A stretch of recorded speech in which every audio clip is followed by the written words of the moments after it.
Hoje a gente vai mergulhar numa região que muita gente já ouviu falar, mas que na verdade poucos conhecem de verdade: a Ásia Central. Para começar, um pequeno desafio.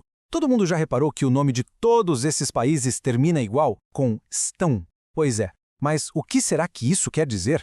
Qual é a história por trás dessa região? Então vamos lá, vamos resolver esse enigma dos mestões. Esse sufixo estão, na verdade, vem da língua persa e quer dizer lugar de ou país de. Simples assim. Então, Cazaquistão é a terra dos cazaques, Uzbequistão, a terra dos uzbeques e por aí vai. Mas olha, um ponto crucial aqui é o seguinte: apesar dessa semelhança no nome, a gente está falando de 5 nações totalmente diferentes, soberanas, cada uma com sua própria história, sua própria cultura. E essa diversidade toda não para nos nomes não, pelo contrário. Quando a gente olha para o mapa, para a geografia, a Ásia Central é na verdade uma terra de contrastes absurdos. Não tem nada de paisagem única ou monótona por lá. Dá uma olhada só na diferença de escala, é impressionante. De um lado você tem o Cazaquistão, que é gigante, um território enorme, e do outro o Uzbequistão, que mesmo sendo menor em área, é onde se concentra a maior parte da população da região.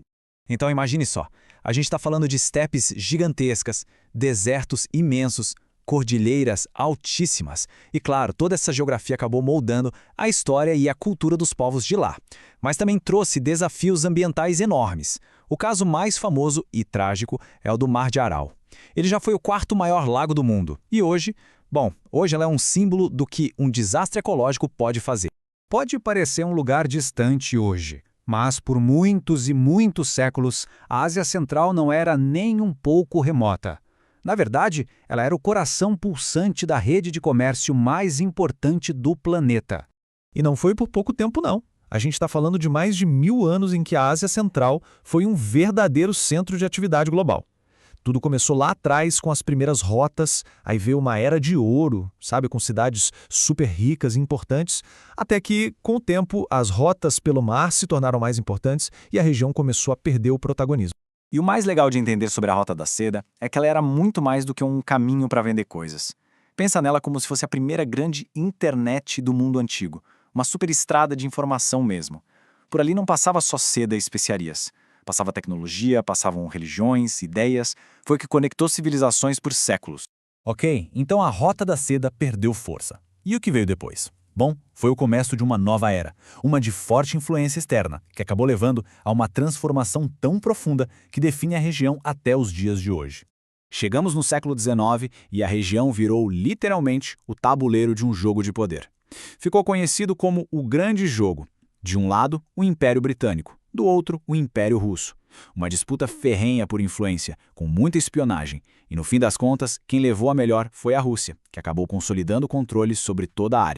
E a transformação que veio com o controle russo e depois soviético foi, monumental. A União Soviética não só conquistou a Ásia Central, ela refez a região do zero. Onde antes existiam identidades de tribos que eram mais fluidas, eles criaram fronteiras nacionais rígidas. Pegaram economias que eram nômades e agrárias e forçaram a industrialização. E, claro, impuseram um controle estatal total e secular. E aí a gente chega em 1991. Um ano que mudou tudo. Com o fim da União Soviética, essas 5 repúblicas declararam independência. Foi o começo de um capítulo completamente novo, a primeira vez que essas nações tiveram que caminhar com as próprias pernas na era moderna. Certo.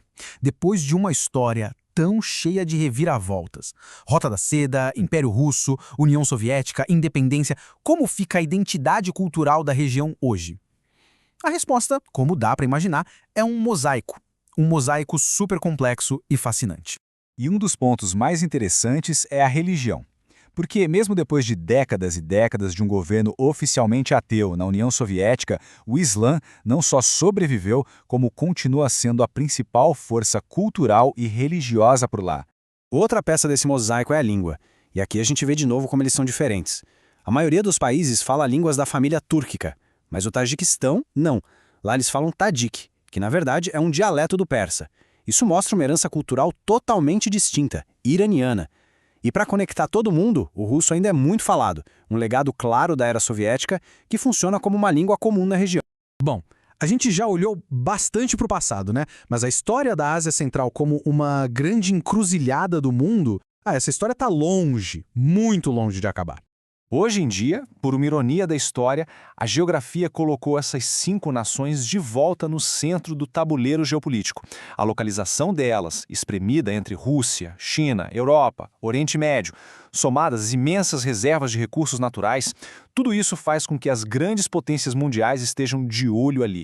Tem uma frase que resume isso tudo perfeitamente. A história recomeçou. É exatamente isso. A jornada da região foi da glória na antiguidade, passou pelo isolamento do controle soviético e agora eles estão construindo o próprio futuro, de novo no centro do palco mundial. Então, quando a gente entende essa história toda, a gente vê que esse papel importante da Ásia Central hoje não é uma novidade. Na verdade, é um retorno. Um retorno à importância que a região sempre teve. E isso nos deixa com uma pergunta no ar, né? Qual será o próximo capítulo a ser escrito nessa eterna encruzilhada do mundo?